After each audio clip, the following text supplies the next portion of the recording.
Hello friends, welcome to my channel. और आज का जो मेरा टॉपिक है मैंने बोर्ड पे यहाँ पे लिख दिया है, work analysis for close system.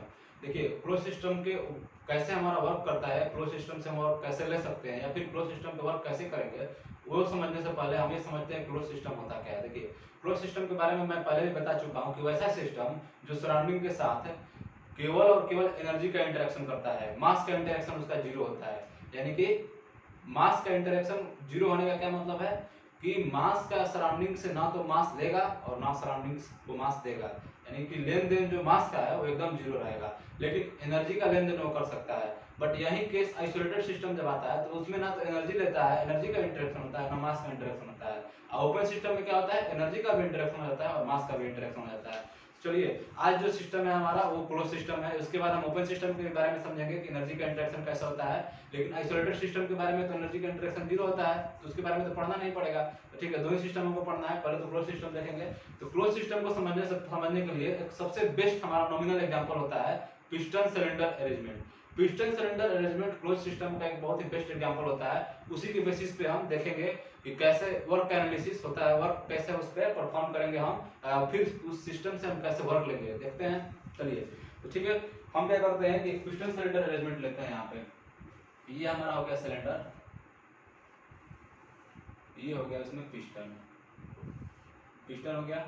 Piston ये एक तरह से मान लीजिए सिलेंडर है, गोल है जिसका, और पिस्टन क्रॉस सेक्शन एरिया इसका होगा कुछ, इसको ए मानते हैं, और ये पिस्टन है।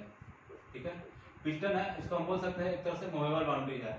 और ये देखिए रियल में बाउंड्री से इंक्लोज है, तो ये हमारा एक सिस्टम हो गया। ठीक है, और ये पिस्टन में मूवेबल बाउंड्री है। तो हम क्या बोल रहे हैं कि देखिए इसमें गैसेज पहले भरी होंगी, गैसेज होंगी, कुछ मास होगा फ्लूइड का, और ये क्या करेंगे, इसका कुछ अपना प्रेशर होगा पी। ठीक है, कुछ मास होगा एम मान लीजिए, उससे हमको मतलब नहीं, हमको प्रेशर से ज्यादा फोकस करना है। ठीक है, तो ये कर क्या रहा होगा, देखिए ये प्रेशर इस पे एक्सर्ट कर रहा होगा, प्रेशर एक्सर्ट कर रहा होगा। देखिए पी लगा रहा होगा यूनिफॉर्मली चारों तरफ, पी लगा रहा होगा प्रेशर। अगर हम बात करेंगे इस पिस्टन के ऊपर टोटल फोर्स कितना लग रहा होगा, तो फोर्स क्या होता है, प्रेशर इनटू एरिया। अगर इस पर टोटल फोर्स का बात करेंगे, देखिए इसका अगर एक बीडी लेते हैं पिस्टन का, इस पर कुछ फोर्स कैसा लग रहा होगा, देखिए इधर से ध्यान से दीजिए। ठीक है, तो पी इधर से प्रेशर लग रहा होगा इनटू एरिया। इसका एरिया कितना है, ये वाला एरिया, देखिए ये वाला एरिया, ये एरिया सामने वाला दिख रहा है ना, जैसे देखिए ये सर्कुलर टाइप का होगा और उसको इस तरह से रखे हैं, ठीक है ना, डिस्क टाइप का होगा। इसको अगर इसको ऐसे करके देखिएगा 90 डिग्री से करके, 90 डिग्री से रोटेट करके इस टाइप का दिखेगा, और ये सर्कल होगा, इस एरिया को हम ये बोल रहे हैं। ठीक है, तो ये समझने के लिए है। तो ये इस तरफ से फोर्स लगेगा।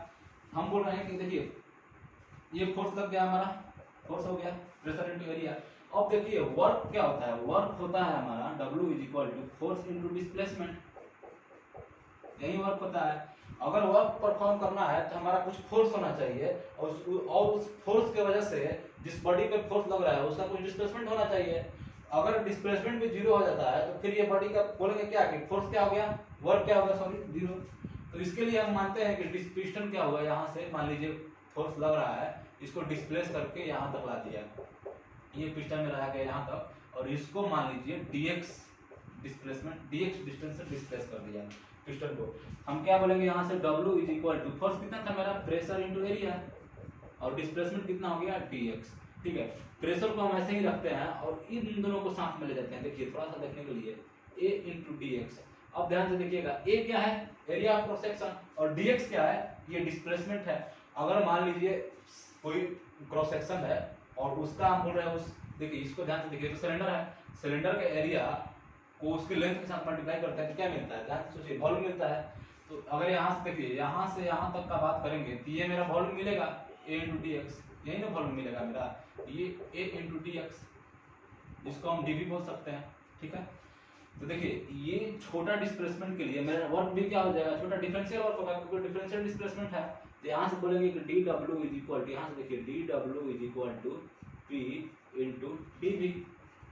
अब देखिए हमको तो ये डिफरेंशियल वर्क मिल गया छोटा सा डिस्प्लेसमेंट के लिए, बहुत छोटा सा डिस्प्लेसमेंट है, इसको दिखाने के लिए हम बस बड़ा कहिए हैं, बहुत छोटा माइनर डिस्प्लेसमेंट है, एकदम हल्का। तो देखिए अब क्या बोल रहे हैं कि W निकालना है, तो इंटीग्रेशन ऑफ dW और integration of P dV, dW P dV के बराबर है, और स्टेट 1 से स्टेट 2 यही होगा। तो हम बोल सकते हैं कि W क्लोज, यहाँ से W क्लोज, क्लोज सिस्टम है ये, इंटीग्रेशन ऑफ स्टेट 1 से 2 P dV। अब अब देखिए इसी का इस्तेमाल करके, इसी फॉर्मूला का इस्तेमाल करके, इसी रिलेशन का इस्तेमाल करके हम अलग अलग प्रोसेस के लिए क्लोज सिस्टम में वर्क निकालेंगे। चलिए देखते हैं पहला प्रोसेस देखते हैं। पहला हम लेते हैं आइसोबारिक प्रोसेस। आइसोबारिक प्रोसेस से आप लोग बहुत तरह से अवगत होंगे। आइसोबारिक प्रोसेस किसको बोलते हैं? नाम से देखिए, आइसो बारिक, बारिक जहां से आता है प्रेशर निकल के आता है। आइसो मतलब समान टाइप का होता है, तो यहाँ से बोलेंगे कि प्रेशर जो होगा कांस्टेंट, आइसोबारिक प्रोसेस के लिए प्रेशर कांस्टेंट, प्रेशर प्रोसेस को आइसोबारिक प्रोसेस बोलते हैं। तो देखिए यहाँ से ध्यान से देखिए कि अगर हम iso PV is equal to NRT MRT equation देखेंगे, PV is equal to MRT equation, हम बोल रहे हैं कि प्रेशर कांस्टेंट कर दिए, यानी कि P is equal to M R by, यहाँ से पी कर दीजिए या टी कर दीजिए, ये तो एम कांस्टेंट ही होगा। मान लीजिए इसमें अगर बोल रहे हैं हम कि ये क्लोज सिस्टम है, तो जितना मास हम स्टार्टिंग में ये ले लिए हैं, इसको तो सराउंडिंग में साथ एक्सचेंज करना नहीं है, तो जितना रहेगा शुरू में उतना तक रहेगा, हमेशा के लिए उतना ही रहेगा। तो एम कांस्टेंट, आर भी गैस के लिए गैस कांस्टेंट है, और पी तो हम कांस्टेंट कर ही रहे हैं इस प्रोसेस के लिए। ये हमारा क्या मिल जाएगा, एक तरह से कांस्टेंट हो जाएगा, ये पूरा एक तरह से ये M R by P constant है। तो यहाँ से देखिएगा कि यहाँ से देखिएगा क्या बोल सकते हैं आप, यहाँ से ध्यान से देखिएगा तो बोल सकते हैं कांस्टेंट प्रेशर के लिए भी volume directly proportional to temperature, ठीक है। लेकिन हमको तो ये बस रिलेशन निकल गया, हमको क्या निकालना है, वर्क के लिए क्या बोलेंगे, W is equal to P into dV, integration from 1 से 2।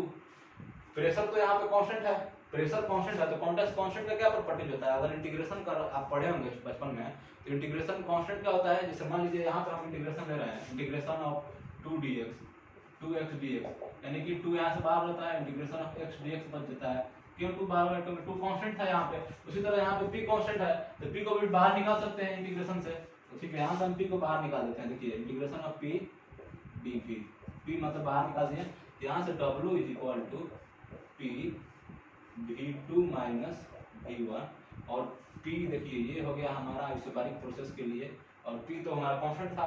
इस तरह से हम आइसोबारिक प्रोसेस के लिए क्या निकाल सकते हैं, वर्क निकाल सकते हैं, ठीक है। अब देखिए एक दूसरा प्रोसेस, ये तो आइसोबारिक प्रोसेस हो गया। अब हम लेते हैं आइसोकोरिक प्रोसेस। आइसोकोरिक प्रोसेस किसको कहते हैं, जिसमें वॉल्यूम कांस्टेंट होता है, ठीक है, वॉल्यूम कांस्टेंट होता है। यहाँ पे देखिए W इज इक्वल टू, अगर इंटीग्रेशन ऑफ 1 से 2 p dv लीजिएगा, ध्यान से देखिए, W is equal to integration of 1 से 2 p dv लीजिएगा, तो क्या हो जाएगा, p तो हमारा देखिए यहाँ से देखिए ध्यान से, वॉल्यूम तो कांस्टेंट है, तो वॉल्यूम जब कांस्टेंट है तो वॉल्यूम में तो हम चेंज ला ही नहीं सकते, जो चीज कांस्टेंट है उसको, उसका डिफरेंशियल क्या होता है, कांस्टेंट का डिफरेंशियल क्या होता है, मान लीजिए हम बोलेंगे 2 का डिफरेंशियल कितना होगा, 0, कांस्टेंट का डिफरेंशियल कहाँ से ला सकते हैं, तो यहाँ से dv क्या हो जाएगा इसका, कांस्टेंट का 0, तो जब dv 0 हो गया तो वर्क कितना मिलेगा, यहाँ से 0, यानी कि यहाँ से हम बोल सकते हैं कि क्लोज सिस्टम आइसोबारिक प्रोसेस अगर है, आइसोबारिक प्रोसेस क्लोज सिस्टम के अंदर, तो हमारा वहां से वर्क क्या निकल के आएगा, 0 निकल के आएगा, ठीक है। यहाँ से हम बोल सकते हैं। थर्ड केस हम करेंगे, उससे पहले बोर्ड साफ कर लेते हैं यहाँ से, ठीक है, बोर्ड साफ कर लेते हैं पहले, ये तो क्लियर हो गया होगा। चलिए बोर्ड जल्दी साफ कर लेते हैं। आइसोबारिक प्रोसेस में प्रेशर कांस्टेंट होता है, और उसके लिए हमारा वर्क कितना निकल के आ गया, W is equal to P into V2 minus V1, और अब उसके बाद हमने आइसोकोरिक प्रोसेस देखा जिसके लिए वर्क कितना आ गया, 0। अब हम देखेंगे, अब तो प्रेशर भी कांस्टेंट रख लिए, एक बार वॉल्यूम भी कांस्टेंट रख लिए, एक बार टेम्परेचर कांस्टेंट रखेंगे, जिसको बोलते हैं आइसोथर्मल प्रोसेस।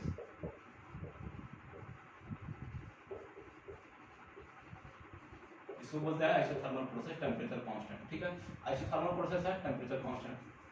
चलिए इसके लिए W निकालना होगा 1 से 2 P dV, देखिए P dV, अब टेम्परेचर तो इसमें डायरेक्ट दिख नहीं रहा है, देखिए उसके लिए क्या करेंगे, PV is equal to MRT equation को फॉलो करेंगे, और ये देखिए टेम्परेचर कांस्टेंट कर दिया, R तो कांस्टेंट था, M तो कांस्टेंट था, क्लोज सिस्टम के लिए होता है, ये पूरा क्या हो गया, कांस्टेंट बोल सकते हैं। यहाँ से बोल सकते हैं PV is equal to constant, यहाँ से क्या बोल सकते हैं कि प्रेशर जो होगा मेरा, प्रेशर का वैल्यू C बाई V वही उठा करके हमको यहाँ पर रख देना है, क्योंकि यहाँ पे प्रेशर तो कांस्टेंट है नहीं, प्रेशर का वॉल्यूम के टर्म में रखेंगे, तो डिफरेंस इंटीग्रेट तो हमको dV मिला है, तो इंटीग्रेट तो इसी के टर्म में करना होगा ना, तो हमको यहाँ से उठा कर रखेंगे। देखिए यहाँ से क्या करेंगे, C by V dV state 1 से 2, ठीक है। देखिए C तो कांस्टेंट है, C तो कांस्टेंट है ना, तो C को तो बाहर निकाल सकते हैं, dV बाई V 1 से 2, यहाँ से बोल सकते हैं ClnV1/2। यहाँ से क्या बोल सकते हैं कि ClnV2/V1। अब देखिए ध्यान से, हम बोल दिए कि यहाँ से कांस्टेंट इसको बोल रहे हैं, तो इसको ऐसे नहीं बोल सकते हैं क्या P1V1 = P2V2 = कांस्टेंट। बात वही है, P v = कांस्टेंट करने का मतलब क्या है कि P × V का प्रोडक्ट हमेशा कांस्टेंट रहेगा। अगर हम मान लीजिए स्टेट 1 से स्टेट 2 जा रहे हैं तो स्टेट 1 में P1 × V1 = मान लीजिए मल्टीप्लाई होकर 5 आ रहा था, तो स्टेट 2 में भी जब जाएंगे तो P2 × V2 मल्टीप्लाई करने के बाद कितना आना चाहिए, 5 आना चाहिए। उसी तरह P3 × V3 भी कितना आना चाहिए, 5 आ रहा है, तो यहाँ पे 5 पे कांस्टेंट मान रहा है C। उसी तरह से कर सकते हैं ना। देखिए C की जगह पे हम क्या रख सकते हैं, P1V1 ln V2/V1, और क्या रख सकते हैं, C की जगह पे P2V2 भी रख सकते हैं ln V2/V1। ये हो गया W आइसोथर्मल के लिए। या फिर और देख सकते हैं, मान लीजिए V2/V1 को किस चीज से रिप्लेस कर सकते हैं। देखिए यहाँ से देखिएगा P1V1 = P2V2 है, तो V2/V1 = P1/P2 लिख सकते हैं, बिल्कुल लिख सकते हैं। तो यहाँ से देखिए W = P1V1 ln, देखिए P1V1 ln V2/V1 की जगह पे क्या रख सकते हैं, P1/P2। और क्या लिख सकते हैं, P2V2 ln P1/P2 लिख सकते हैं। ये देखिए इसके लिए हमारा 4 निकलता जाता है, 4 फार्मूला। अगर मान लीजिए केवल प्रेशर दिया है, वॉल्यूम दिया है, मान लीजिए इनिशियल वॉल्यूम दिया है, प्रेशर दिया है, तो हमको फाइनल वॉल्यूम निकालने की जरूरत नहीं है। अगर फाइनल प्रेशर दिया है तो इस फार्मूला का यूज कर लेंगे। उसी तरह से आप समझदार हैं, बाकी ज़्यादा टाइम नहीं देंगे इससे। अब हम उसके बाद लास्ट एक और प्रोसेस करेंगे, एडियाबेटिक प्रोसेस। एडियाबेटिक प्रोसेस के बारे में समझेंगे। एडियाबेटिक प्रोसेस, एडियाबेटिक प्रोसेस को बोलते हैं हम लोग Pv का पावर गामा = कांस्टेंट। यही होता है एडियाबेटिक प्रोसेस, ठीक है। सेम चीज इसमें भी करेंगे। इसमें भी P का वैल्यू निकालेंगे V के टर्म में, P = C/V का पावर गामा, ठीक है। और यहाँ से W = हमको पता है 1 से 2 PdV, यही होता तो है। P की जगह पर रखेंगे उसका वैल्यू C/V का पावर गामा dV 1 से 2। देखिए C तो कांस्टेंट है, बाहर निकल जाएगा और बच क्या जाएगा इंटीग्रेशन के अंदर, जो कांस्टेंट नहीं है, यानी कि V 1 से 2। चलिए इसको इंटीग्रेट करते हैं।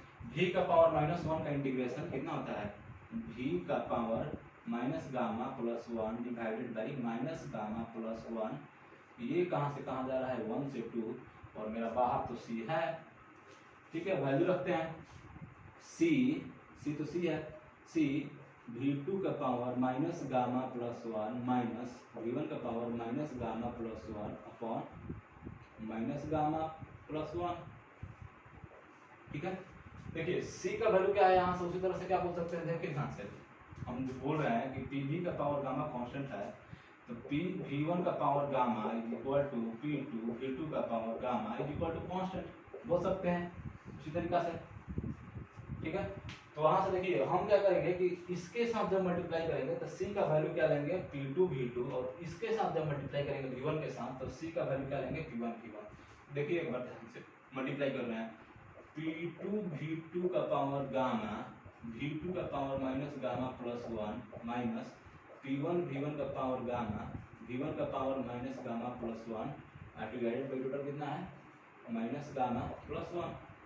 अब देखिए ध्यान से, पावर जब मल्टीप्लाई करते हैं तो क्या होता है, ऐड होता है। इसको क्या कीजिए, गामा -गामा + 1, तो ये कैंसिल हो जाएगा। उसी तरह यहाँ पे देखिए ये कैंसिल हो जाएगा। यहाँ से बचेगा क्या, P2V2 - P1V1। ध्यान से देखिए बचेगा यहाँ पे हम ले लेते हैं इसको, बचेगा W = एडियाबेटिक बोल दीजिए इसको, P2V2 - P1V1 divided by gamma -1। अगर माइनस नीचे से भी कम, सॉरी -गामा + 1, अगर माइनस देखिए नीचे से भी निकालते हैं, ऊपर से भी निकालते हैं, तो माइनस तो कैंसिल हो जाएगा और बचेगा क्या, P1V1 - P2V2 divided by gamma -1। ये हो गया W adiabatic for close system reversible process, ठीक है, यहाँ से बोल सकते हैं। चलिए ये आप नोट कर लीजिए। और एक लास्ट प्रोसेस बचता है हमारा, ये तो समझ में आ गया इतना तक। और एक लास्ट प्रोसेस बचता है पॉलीट्रॉपिक प्रोसेस। पॉलीट्रॉपिक प्रोसेस कुछ नहीं होता है, जैसे Pv का पावर गामा होता है तो गामा के जगह बस n आ जाता है, और n का वैल्यू कुछ भी हो सकता है। यहाँ पे गामा होता है आपका स्पेसिफिक हिट रेशियो Cp/Cv होता है, बट वहाँ पे n जो होगा आपका कोई भी इंडेक्स हो सकता है, कोई भी वैल्यू ले सकता है वो। ठीक है। लेकिन हम लोगों के n देखिए पीवी का पावर, इसको बोलते हैं पॉलीट्रॉपिक प्रोसेस। लास्ट जो है 5 नंबर, इसको बोलते हैं पॉलीट्रॉपिक प्रोसेस, इसको बोलते हैं पीवी का power n is equal to constant. देखिए यहाँ पे n जो हो सकता है -इन्फिनिटी से इन्फिनिटी वैल्यू ले सकता है, लेकिन हम लोगों को जो पढ़ना है अपनी थर्मोडायनेमिक्स के अंदर, भाई दुनिया में तो बहुत चीज़ है, लेकिन हम लोग को जो पढ़ना है उसको ना फोकस करेंगे, बाकी सारे चीज़ के चक्कर में पढ़ेंगे तो फिर हमारा सिलेबस कंप्लीट हुआ। हम लोग के लिए n कहाँ से कहाँ है, 1 से लेके गामा, यानी कि 1 से बड़ा होगा और गामा से छोटा होगा, इसी के बीच में हम लोगों को पढ़ना रहता है। चलिए हम लोग क्या बोल सकते हैं, W इज इक्वल टू, बाकी तो सारा चीज सेम ही है, तो हम लोग क्या करेंगे, वर्क डन का जो फॉर्मूला है उसमें n को गामा को n से रिप्लेस कर देंगे, यानी कि P1 V1 minus P2 V2 divided by n minus 1, simple. ये हो गया W पॉलीट्रॉपिक बोल दीजिए इसको, यानी कि ठीक है। देखिए तो हमने इस लेक्चर में क्या किया वो फ्लो सिस्टम के लिए अलग अलग प्रोसेस का वर्क डन निकालने का कोशिश किए हम। पहले हम कौन सा प्रोसेस लिया था, आइसोबारिक प्रोसेस। आइसोबारिक प्रोसेस कौन सा प्रोसेस था, जिसमें प्रेशर को कांस्टेंट रखते हैं और उसके बाद स्टेट 1 से स्टेट 2 में रहते हैं। उसके बाद देखते हैं कि हमको क्या वर्क डन मिल रहा है, क्या हमको देना पड़ रहा है, जो भी है हम लोग एनालिसिस किए। तो उसमें हम लोग क्या निकल के आया, W is equal to P into V2 minus V1, क्योंकि वो कांस्टेंट था, बाहर आ गया था। सेकंड हमारा क्या था, कांस्टेंट वॉल्यूम प्रोसेस, यानी कि आइसोबारिक प्रोसेस। आइसोबारिक प्रोसेस में तो वॉल्यूम ही कांस्टेंट कर दिए। अब वॉल्यूम मान लीजिए कांस्टेंट कर दिए हैं, यहाँ से देखिए ध्यान से, वॉल्यूम जब कांस्टेंट कर दिए हैं यहाँ से, तो यहाँ से पिस्टन का तो मूवमेंट ही नहीं हो रहा है, यानी कि dx नहीं हो रहा है, dx मिल ही नहीं रहा है। तो जब फोर्स लग रहा है लेकिन डिस्प्लेसमेंट नहीं हो रहा है, तो क्या मिलता है उस केस में, फोर्स किस चीज पे लगाए जा रहे हैं, डिस्प्लेसमेंट नहीं हो रहा है, तो वर्क डन 0 मिलता है। उसी तरह से इसमें कौन सा कांस्टेंट वॉल्यूम प्रोसेस में वर्क डन हमारा क्या मिल गया, 0 मिल गया। थर्ड हमारा केस क्या था, आइसोथर्मल प्रोसेस। आइसोथर्मल प्रोसेस कौन सा प्रोसेस था, जिसमें टेंपरेचर कांस्टेंट होता है, और टेंपरेचर कांस्टेंट होता है तो उसमें हम लोग अपना निकाले थे वर्क डन कितना आया था, P1 V1 ln P1 V1 into ln V2 by V1, और P1 V1 को किससे रिप्लेस करते हैं, P2 V2 से, तो P2 V2 ln V2 by V1, और V2 by V1 को P1 by P2 से रिप्लेस करके उस तरह से हमारा उसमें 4 फार्मूला आ गया था, और आप हम पीछे बता चुके हैं, ठीक है। उसके बाद हम एडियाबैटिक प्रोसेस की। एडियाबैटिक प्रोसेस ऐसा प्रोसेस होता है जिसमें हम Q सप्लाइड जो होता है 0 रहता है, जिसमें हम एनर्जी देते नहीं है। तो उसके बाद क्या होता है, उसका वर्क डन कितना आया हमारा, P1 V1 minus P2 V2 divided by gamma minus 1। और एडियाबैटिक प्रोसेस से ही थोड़ा सा हट के है, लेकिन गामा का जगह पे केवल n है, जिसको बोलते हैं पॉलीट्रॉपिक प्रोसेस। पॉलीट्रॉपिक प्रोसेस के लिए क्या हो गया हमारा, ये हो गया। चलिए ठीक है, चलिए अब थोड़ा सा और हम देखते हैं ग्राफिकल एनालिसिस। चलिए इस लेक्चर के लिए इतना हो गया। नेक्स्ट लेक्चर में हम क्या देखेंगे, ग्राफिकल एनालिसिस क्लोज सिस्टम के लिए, अलग अलग प्रोसेस के लिए कैसे ग्राफ अगर दिया रहा है और पीडीवी का मतलब क्या होता है और ग्राफ से कैसे हम वर्क डन निकाल सकते हैं, उसके बारे में समझेंगे। चलिए धन्यवाद, थैंक यू।